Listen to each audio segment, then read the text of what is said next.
Welcome sa Dries TV. Kung interesado ka sa ganitong news, huwag kalimutang isubscribe ang ating YouTube channel. Maraming salamat! Welcome back again sa ating YouTube channel mga kakimpaw, and sa update natin ito ang pag-uusapan natin ay tungkol sa mga importanteng kaganapan kina Kim and syempre kay Paolo Avellino. So ang tatalakayin po natin mga kakimpaw ay tungkol sa pakikipag-meeting po ni Chinita Princess sa headquarters ng malaking mall.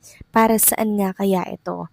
Mamaya pag-uusapan natin yan, pero bago po ang lahat, maraming salamat sa inyong patuloy na pagsuporta at pagsubaybay sa mga daily update natin. Kaya naman bilang pasasalamat, narito po ang isang napili kong komento patungkol ito sa naging previous update. Mula ito kay Ginang Norma Dayag, sabi niya dito, "Good evening Doris TV, here waiting for the airing of Alibay. I don't miss every episode of this series. Much more while viewing Alibay, I view all your vlogs then I give my comments.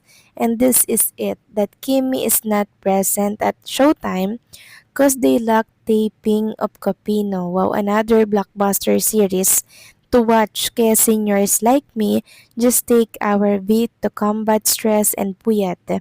There's after viewing Alibay, I view again all legit vlogs by blogger to KP. God bless us all, so with Doris and family." So maraming salamat po sa inyong komento, Ginang Norma Dayag. Sa ngayon, hindi pa naman po sila nagla-lock in taping. Kung baga parang nag-script reading lang ata sila dyan po sa ABS-CBN Studio 8. And isa po sa mga kasamahan ni Chinita Princess and Paolo Avellino ay Plenex ang picture na super labo mga kakimpaw, pero sobrang visible naman ng Chinita Princess natin doon sa picture na yon. Kahit medyo blurred yung picture mga kakimpaw, nakita pa rin natin si Chinita Princess na nakaupo nga po doon habang merong binabasa na script ata niya yon with Paolo Avellino. And pagka ganyan po, nalalapit na yung pagla-lock in taping nila para po yan sa Copino. Kaya medyo mamiss na naman natin si Kim and si Paolo. So maraming salamat po sa inyong komento, Ginang Norma Daya. God bless po and mabuhay kayo. So eto na nga, pag-usapan na natin mga kakimpaw, mga topic po na nakalap natin sa update na to. At unahin na nga natin pag-usapan ang picture na yan ni Chinita Princess, na kung saan ay kasama po ang isang netizen na sulat dito sa ID list niya ay Will Tech mga kimpaw. Marami tuloy ang na-curious kung saang lugar daw ba itong picture ni Chinita Princess. At base nga po sa comment section, ito po ay ganap nung Sunday. During photoshoot po nung Sunday ng kanyang per TV commercial shoot. Sabi nga dito ng nag-comment, sa may Pioneer X Studio yan sa Pasig. Doon siya nag-photoshoot nung Sunday. Samantalang next topic naman, pag-usapan naman natin mga kakimpaw ang ganap kay Chinita Princess kanina. So ang dami niya palang ganap after po ng kanilang script reading for Copino dyan po sa ABS-CBN Studio 8. Rekta po pala siya sa headquarters ng SM Retail mga kakimpaw. Parang malapit ata to sa Mall of Asia. At may video nga po tayong napanood mga kakimpaw na shinare ng isa sa mga empleyado po ng SM Retail headquarters. Napanood nga natin doon na parang nakipag-meeting po si Chinita Princess dito. Dala-dala nga po nila yung mga paper bag ng House of Little Bunny na parang design ata ito ng kanyang whole bag mga kakimpaw. So kung inyo natatandaan, nag-share po si Chinita Princess kanina ng kanyang picture. 'Di ba? Yan po yung suot niya. Tapos may caption itong business girly mode activated.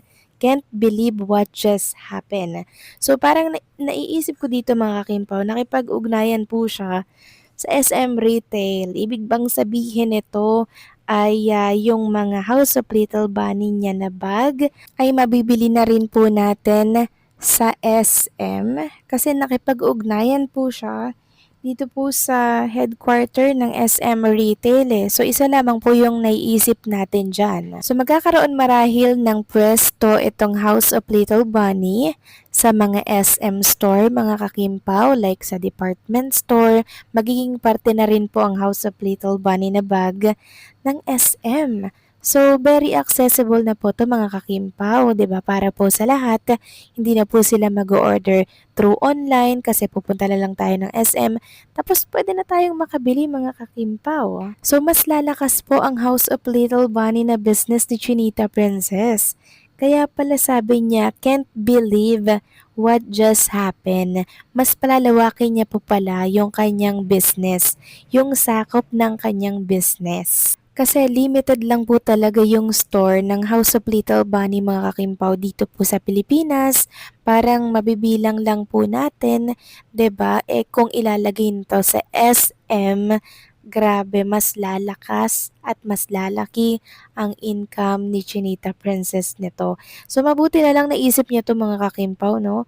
Kasi yung iba talaga ang hirap pong makabili or makakuha ng mga design, 'di ba, ng House of Little Bunny ni Chinita Princess. So napakagandang desisyon nito for Chinita Princess business. So sino nga kaya yung nag-advise nito mga kakimpaw? Kasi nakikita ko yung success nitong business ni Chinita Princess eh. Kung baga eh parang pinalawak niya lalo yung sakop ng kanyang business. So meron na tong House of Little Bunny mga kakimpaw sa SM Cebu, 'di ba? Siguro naisip niya na what if lagyan ko lahat ng SM store ng House of Little Bunny. O 'di ba mga kakimpaw, since ang mga kabataan naman ngayon eh talaga namang sabay na sabay yan sa uso. Kaya naman congratulations in advance kay Chinita Princess kasi finally pwede na po tayong makabili sa SM, 'di ba? Nang hindi na po order through online, pwede pa nating ma-check actual yung bibilihin po natin. O 'di ba mga kakimpaw, good news talaga ito. Sobrang good news nito para sa ating lahat. Kaya pala hindi makapaniwala si Chinita Princess eh kung ano yung mga pwedeng mangyari. Ito pala yun mga kakimpaw.